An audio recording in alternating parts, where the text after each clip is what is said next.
passaram-se aí uns 2 minutos, além do horário. Pode começar, Anjo. Tá, legal. Então, vamos começar. Olá, boa tarde a todos e todas, né? Estou de volta para falarmos do exercício de 2023, principalmente o comportamento da fixação da despesa, o empenho, liquidação e pagamentos, a previsão da receita e a arrecadação, com maior enfoque na grande mudança que houve, foram as fontes de recurso, o detalhamento e o Código de Acompanhamento da Execução Orçamentária, o CO. Para a fixação da despesa, eu fiz o seguinte, eu já peguei aqui um demonstrativo da despesa fixada, só para que vocês vejam como é que isso vai se comportar em 2023. Nós temos lá a ficha, cada ficha vai ter a sua fonte de recurso, e isso ficou distribuído no orçamento. Normalmente já está na 1.500, que a 1.500 é onde no exercício de 2022 estava dividido na 100, 101 e 102. Hoje não temos mais essa divisão, é tudo na fonte 1.500, ou outra fonte que for correspondente ao orçamento.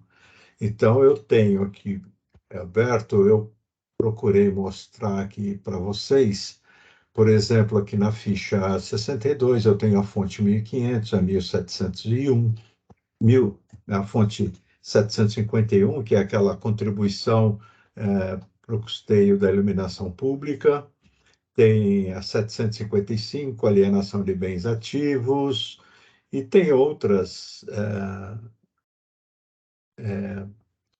fichas que tem mais que uma fonte, tem a 1.500, 1.569, 570, para vocês verem só na ficha 79 a quantidade de fontes que está alocado a essa ficha. E tem da 1.500, tem recurso alimentação escolar, o FNDE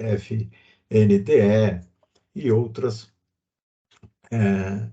fontes distribuídas. Seguindo, como que isso vai aparecer na nota de empenho? Eu peguei um exemplo, que peguei aqui a ficha 377. Eu vou até voltar antes para a gente localizar aqui a ficha 377, para que vocês identifiquem essa ficha. 377. Então, a ficha 377, ela vai ter todas essas fontes para essa natureza de despesa. Então, no exemplo que eu utilizei, eu peguei a 377, armamentos, a fonte 1569, abriu, e quando clicar na fonte, ele vai abrir todas as fontes que estiverem alocado a esse programa de trabalho vinculado a essa ficha. Tudo bem? E o detalhamento da fonte, todas elas vão ter um detalhamento 00, e o CO, que tem o 00, que é o geral, e para as emendas parlamentares, a 3110, 3120 e a 7.000. Um detalhe que quando é feito o orçamento, nós fizemos um questionamento ao tribunal como que ia alocar o CO. Ficou informado que o CO só vai na classificação da receita quando isso tiver uma previsão para emenda parlamentar federal ou estadual. Caso contrário, tudo é 00. Então, eu fiz aqui um exemplo. onde eu coloquei na 1599, 00, 1510, eu mudei aqui o desdobramento da ficha e peguei uma outra ficha para mostrar. E nesse tipo, eu tenho isso, carrego para liquidação, aí ele vem aqui, eu trago para ele para liquidação a informação, levo essa liquidação, essa informação também no pagamento, foi um pagamento que eu vinculei a esse CO. Então, esse tipo de operação sempre vai acontecer dessa forma. Eu pego na dotação orçamentária lá qual é a fonte vinculada, sempre com CO 000, escolho o CO na hora que eu estiver empenhando, e daí para frente eu levo até o pagamento e deixo todas essas informações para os relatórios. Então, a gente, quando tinha antes, tinha que separar lá o que era da educação, o que era da saúde, o que era emenda parlamentar, ou o que era uma outra atividade. Nós tínhamos que já ter desde lá do início separado. Agora não, eu venho com eu chamo lá o 000, é o genérico, né, é o total de todo mundo, e na hora que eu estou empenhando, eu vou alocar na CO que corresponde. Isso é uma mudança radical, né, de que a gente tinha. Eu tinha, não, ainda tem em 22, que nós temos tudo vinculado desde a arrecadação até o pagamento daquele empenho vinculado, ou a 100, ou a 101, ou 102. Então, agora isso não vem mais. Eu peguei aqui uma outra ficha, uma outra atividade para mostrar para vocês, onde eu tenho lá a fonte de recurso 1.500, o detalhamento 00 e a CO 1.002. Então, isso aqui significa que eu estou empenhando para uma despesa da saúde, que é uma SPS aqui, fica vinculado, eu vinculo agora só na hora que estiver empenhando. Então, fica aqui, vai mostrar aqui a fonte de recurso, que é 1.000, 1.500, 1.002, recurso não vinculado de impostos destinado à saúde. E faço aqui a liquidação. Então, eu preenchi todas as regras para fazer o pagamento, e quando eu vou fazer o pagamento, aparece lá no meu documento de pagamento qual que é o empenho e qual é a fonte que eu estou fazendo, para quem eu estou fazendo. Tudo bem para fazer isso. Mesma coisa vai acontecer com a previsão da receita. Na previsão da receita, eu também tenho uma segregação quando eu vou fazer a previsão da receita. Por exemplo, aqui eu deixei já preparado aqui na ficha 30 a quantidade de fontes que está vinculada a essa ficha. Porém, todas 000, todas com CO 000. Eu não tenho nenhuma, mas agora lá na receita, o que está destinado a 100, 101, 102 e outros tipos de vinculação. Não tenho mais, eu trago todas elas. Isso aqui é o orçamento aqui da nossa prefeitura modelo, e está todo ele assim definido. E quando eu vou fazer a arrecadação, acontece a mesma coisa. Eu vou fazer a arrecadação, estipulo lá na minha ficha o quanto que eu estou arrecadando, em que banco que eu estou arrecadando, qual é a conta que eu estou arrecadando, aqui no caso é o IPTU principal, e faço essa arrecadação e aparece a minha ficha de arrecadação, ou seja, a minuta diária da arrecadação, quanto foi, em que fonte que foi arrecadada, fonte 1.500, detalhamento 000 e CO 000. Não tem o CO aqui, nessa condição, a não ser que fosse uma arrecadação de emenda parlamentar federal e ou estadual. Eu procurei mostrar aqui para vocês como que isso fica amarrado ao detalhamento, as fontes de recurso, detalhamento e o CO. E a mesma coisa fiz lá na arrecadação, espero que tenha sido claro para vocês. E havendo qualquer dúvida, envie um e-mail para Dúvidas Memories com as suas perguntas e sugestões. Ou acesse o nosso site. E aqui eu termino essa minha parte, deixando para que meu colega Leonardo dê continuidade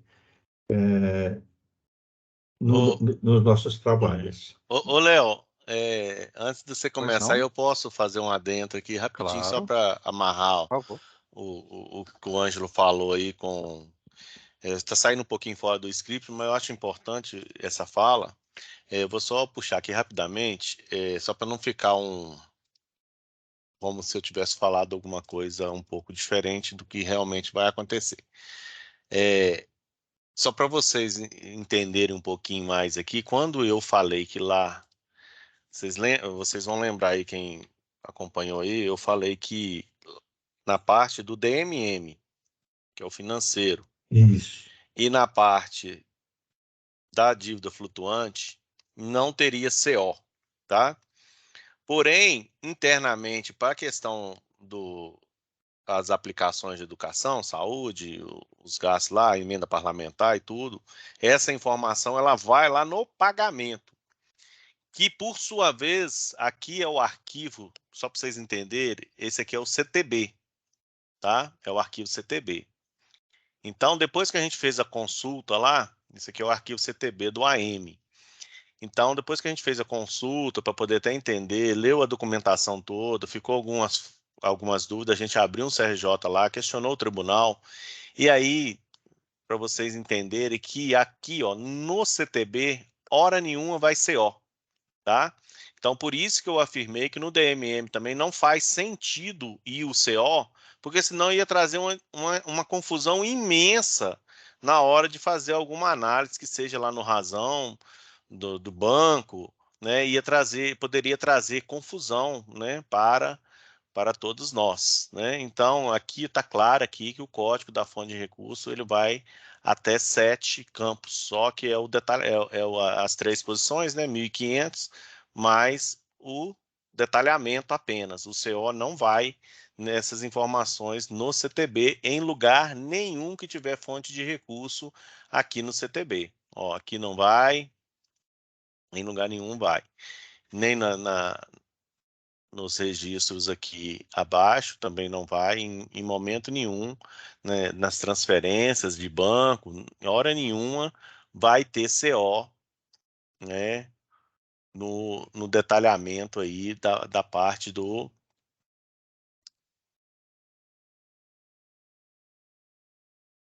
nessa parte aqui, ó, do CO aqui, é só quando caber aqui, no caso aqui da arrecadação, tá?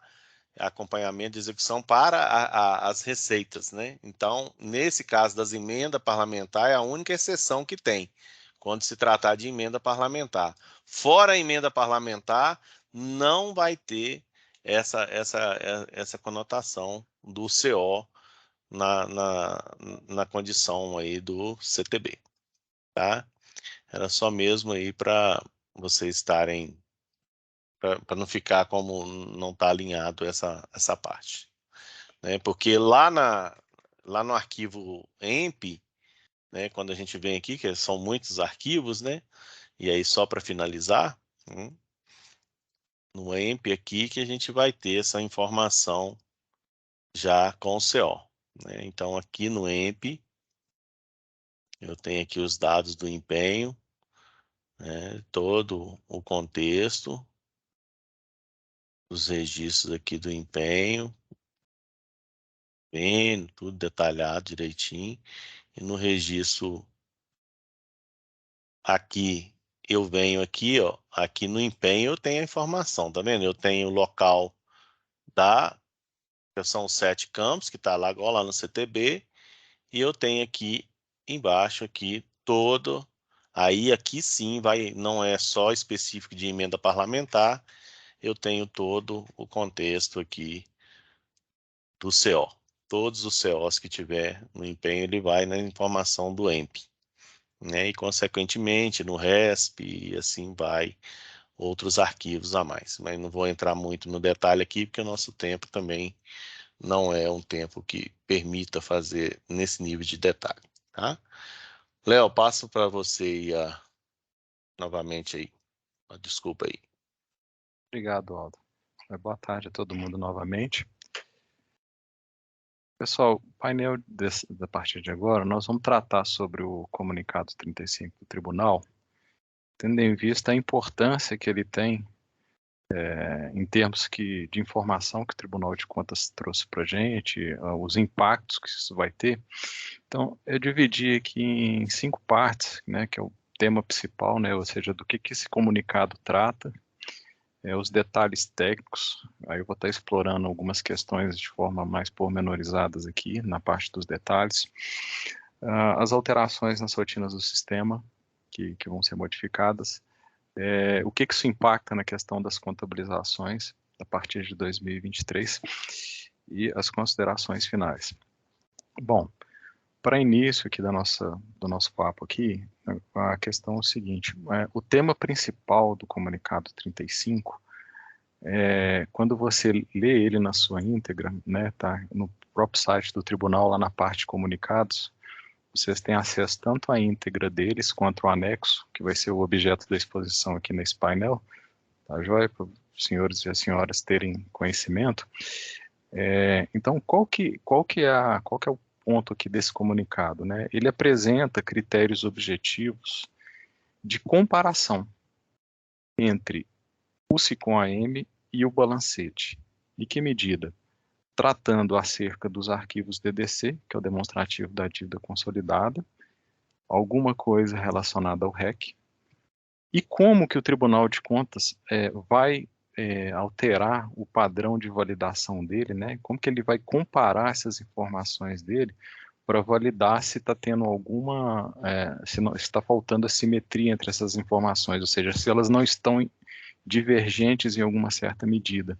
Então, esse comunicado, ele trata exclusivamente desse ponto. Como que eu comparo as minhas informações de dívida que estão lá no DTC com o meu balancete. E, em linhas gerais, o tribunal vai comparar, combinando saldos de contas do PECASP, ou movimentações, em específico, lançamentos a crédito, sobretudo em contas do grupo de controle, conjugadas ou não com natureza de informação. Vou explorar um pouquinho mais à frente sobre isso aqui. E o que é interessante nesse comunicado do tribunal é que antes não havia uma publicação anterior sobre o tema, pelo menos que era conhecida e publicizada, que fosse de conhecimento público de todo mundo. Então, a partir desse comunicado, né, fazendo o estudo dele, entendendo as implicações dele, isso nos levou a fazer as modificações dentro do sistema.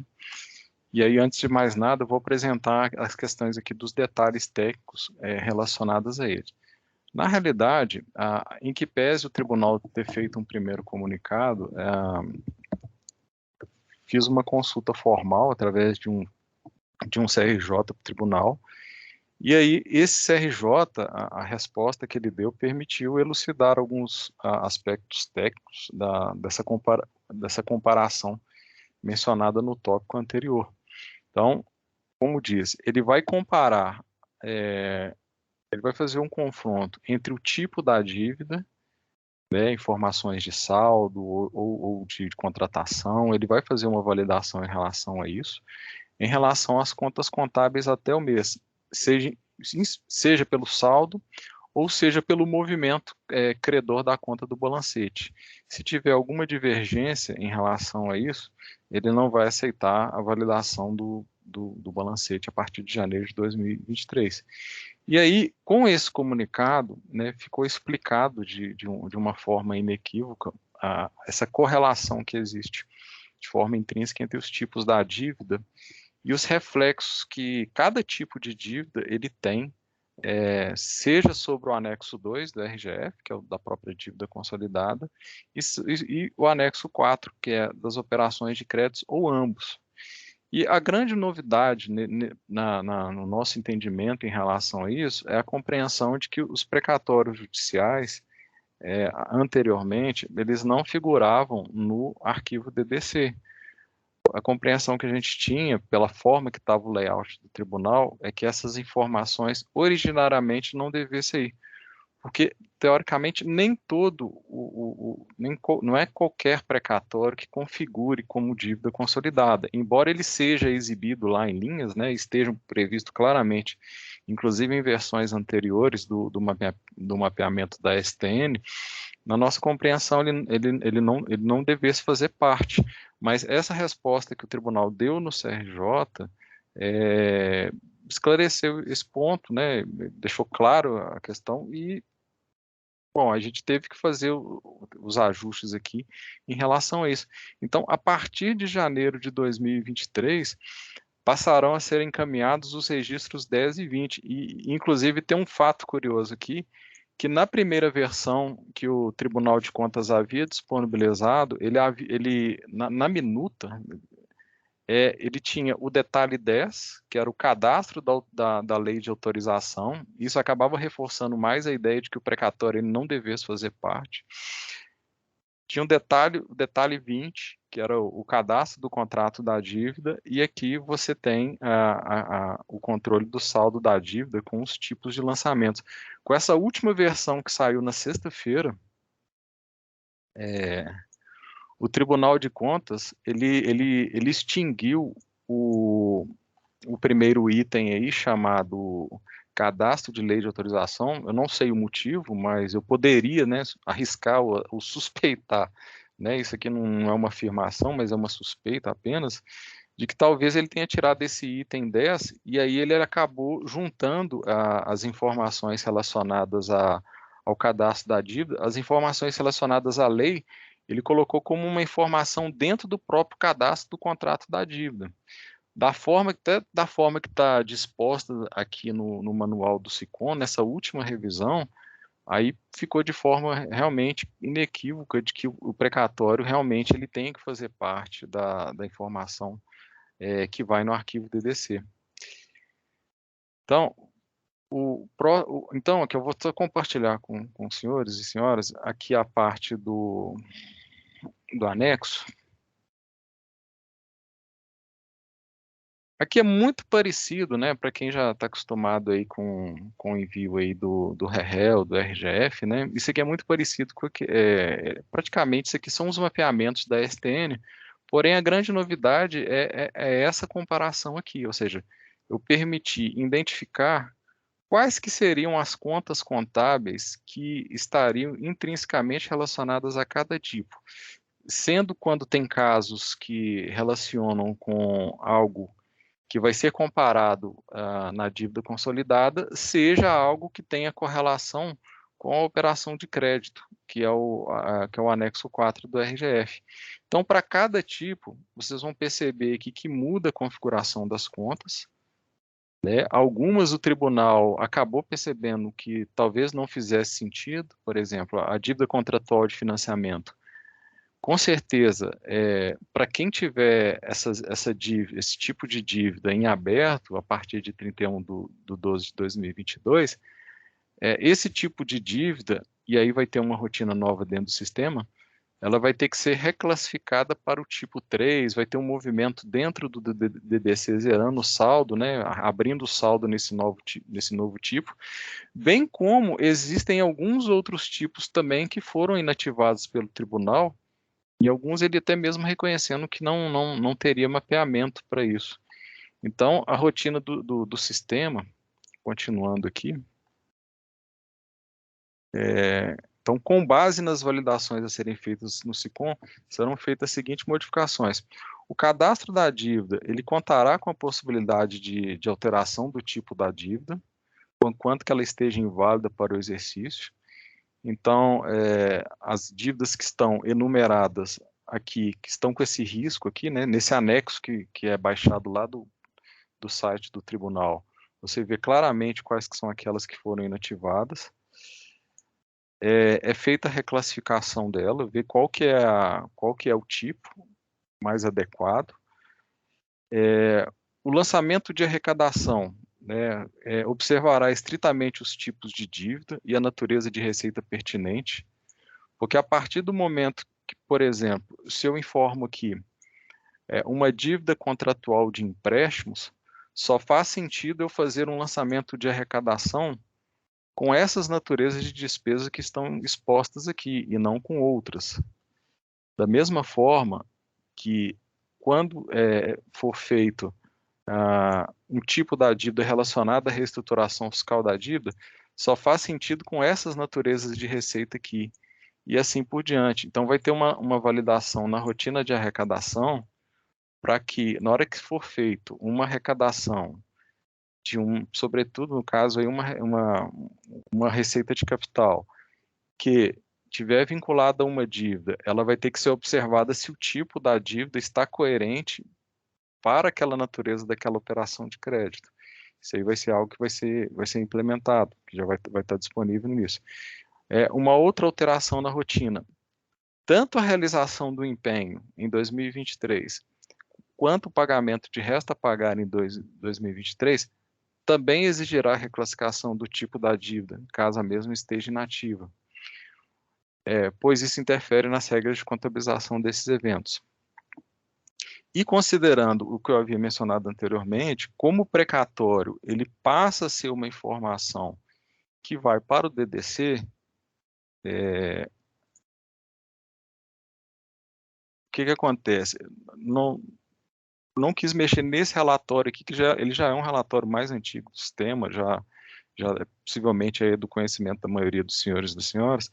E esse relatório ele vai ser mantido, que é o demonstrativo da dívida fundada, e vai ser criado um outro relatório denominado precatórios do demonstrativo da dívida consolidada, porque a junção tanto do relatório dos precatórios, do demonstrativo da dívida consolidada, mais o próprio relatório da dívida fundada, eles sim, aí a junção, eles vão perfazer o que é hoje o demonstrativo da dívida consolidada em termos de arquivo que é enviado para o SICOM, e obviamente a junção desses dois relatórios é que efetivamente seria o objeto passa a ser o objeto de comparação com o anexo 2 do RGF, e não apenas o demonstrativo da dívida fundada, haja vista aí a questão do precatório que passa a ser integrado nele. Então, tendo em vista a questão do comunicado, as alterações na contabilização das informações prestadas, ocorrerão algumas tratativas no que tange a contabilização. A gente vai verificar se houve algum padrão de contabilização que está indevido em relação a essa relação entre o tipo da dívida e a conta contábil, e aí vamos pensar numa forma de fazer uma reclassificação contábil, porque do contrário, a remessa do balancete ela não vai ser validada. E obviamente também a gente vai fazer o ajuste na contabilização das rotinas, né? Tudo que está relacionado àquelas contas lá, cadastro, cancelamento, atualização de dívida, empenho, pagamento, qualquer coisa que movimente relacionado à dívida, vão ser feitas readequações no sentido de que as informações prestadas na tela do cadastro da dívida, em especial o tipo da dívida, elas têm um peso bem mais assertivo e diferenciado para fins de contabilização, para que não tenha maiores problemas, né, que a gente mitigue qualquer possibilidade de invalidação da remessa do balancete em detrimento dessas informações. E algumas considerações finais, né? O comunicado está disponível aí no site do tribunal, nesse caminho. Refletindo novamente, a publicidade do comunicado permitiu conhecer de forma objetiva um padrão comparativo entre os tipos da dívida, E aí, em que pese a gente ter os mapeamentos da STN, essa é uma publicação do tribunal, né? Não se confunde. Então, já havia entrega anteriormente, né, sem problema nenhum em relação ao anexo 2. O que ficou mais ajustado e mais esclarecido foi essa correlação entre esse tipo e as contas contábeis. E todas as adequações que se fizeram necessárias, né, algumas a gente já promoveu, outras a gente já está a caminho de promover, e a gente deve estar liberando isso aí de forma prioritária, e a cada versão vai sair alguma coisa nesse sentido. E aí, até como sugestão, observem nas próximas versões oficiais do sistema de contabilidade, né, quando você loga no sistema e abre o que há de novo, eu vou adotar o seguinte padrão, de sempre que tiver o que há de novo relacionado ao comunicado 35, eu colocar o texto dele e do que se trata aquela modificação, para os senhores e senhoras estarem acompanhando essas melhorias, né, e essas adequações que estão sendo feitas para atendimento do sistema. E quaisquer dúvidas em relação aí ao tema ou que os senhores queiram perguntar, podem estar formulando aí através